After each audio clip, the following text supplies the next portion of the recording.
Hi, it's Kenton here again, and this is a big one. This is the Yorkshire Dales down in Swaledale near Leyburn. Put that down for a second.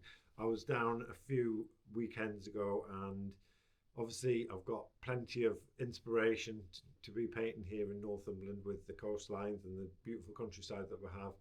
But occasionally I do like to pop across the border into Yorkshire and have a little explore. We weren't even following a particular planned route. We ended up at the Askrigg Falls. So this was near there, and as we were walking, there was just shafts of light lighting up the patchwork of fields that you get in Yorkshire, and obviously all of these stone walls, and that's what really caught my eye with it. In the Yorkshire Dales, you've got thousands of miles. Apparently, there's over 5,000 miles of stones, longer than the Great Wall of China. A big expansive area, but I just wanted to zoom in on one particular little area of it. I didn't actually sketch this while I was there, but I took a photograph of it, printed that out reasonably small, and I wanted to start off just doing a quick colour study just on a small 12-inch by 12-inch piece of board. And this was just to try and make sure I was happy with the colours and the composition. Sometimes I'll just do a small thumbnail sketch with pen and ink or even pencil. This one, when I did the original thumbnail, I kept it fairly accurate to the photograph reference, but I felt the three trees that were in the middle kind of detracted a little bit from the barn and the farmhouse that was there, so I removed one of those in this final painting. By the way, my name's Kenton. If you haven't discovered my channel before, welcome along. If you've watched one of the videos before, welcome back. And as you'll notice, I've used a modified grid system. So I've done a diagonal. Because I'm working with a square format, I'll just go from corner to corner and then up and down, just putting some marks on the canvas of where I'm trying to sketch in this composition, just to try and keep it fairly accurate. So once that had dried, I want to put the sky in first. My style is fairly loose. I like to see the brushwork in my paintings.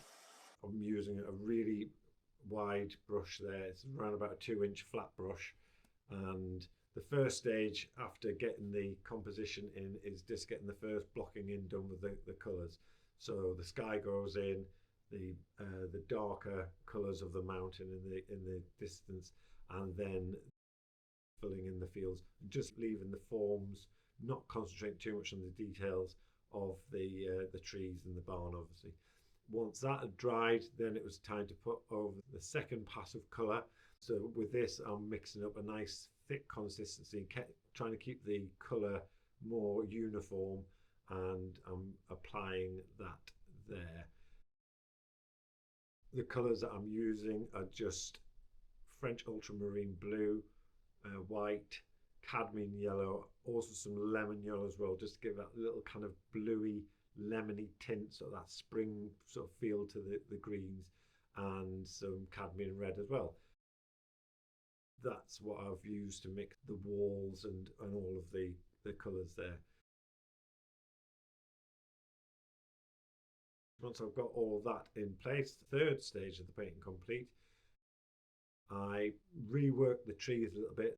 I was tempted to do the trees as if they were in summertime, so fully in leaf, but the actual reference picture and what caught my eye there was the trees were still without foliage, so you could see all the branches, but I had in mind that I wanted to try and keep a fairly stylized sort of feel to this painting. I recently bought a book of Peter Brook's The Pennine Painter's work, and I've always liked the way he uses very simple structures and shapes, and also injects a degree of humour sometimes into the paintings that he does. I've done it obviously in my own style, but with a little bit maybe of a nod, which you'll see later on, to some of Peter Brook's painting.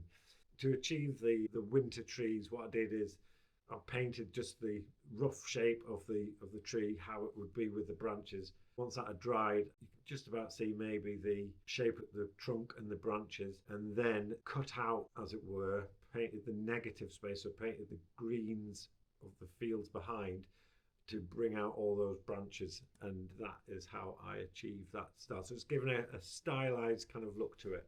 So once that was all done, I needed to do some little finishing details. So I put some shadow in around all of the edges of the dry stone walls, and I needed to finish off some more detail on the little barn. The barn kind of evolved. I couldn't really, to be honest with you, it was so far away I couldn't actually quite see whether it was just a barn or whether it was a farm. But in this little painting, it became a little farm building with a few little outbuildings, with one of the walls, which was kind of an accidental little thing that happened. I painted it with a slight break in the walls. This is my little nod to Peter Brook's artwork, is to put some little sheep in the painting, and a little errant sheep standing on the broken wall who's discovered a way to freedom. Most of this painting, like I say, was done with a big large flat brush, but I used a rigger brush just to finish off some of the small details, some of the stonework on the farmhouse and the barns. Anyway, I waffled on enough. I hope you enjoyed watching the making of that. Although these videos are condensed down into short, speeded up processes, they do take quite a bit of time to produce these videos. I really enjoyed making them. So if you found it educational or just entertaining even, please consider giving the video a thumbs up, and if you want to see more like this, hit the subscribe button. Anyway, right, that's enough waffling on. I think I've got all the facts in there. Oh, of course, this is a acrylic painting. This is acrylic on board. I haven't varnished it yet, so it will be varnished and it will be framed. The reason I haven't varnished it is so that it doesn't have a lot of reflection when I'm showing it on camera. And when I want to take photographs of it, I always take those first. Thanks ever so much for watching, and we'll see you in the next one. Time to get this varnished. Thanks for watching. Bye. Oh shit. Oh God.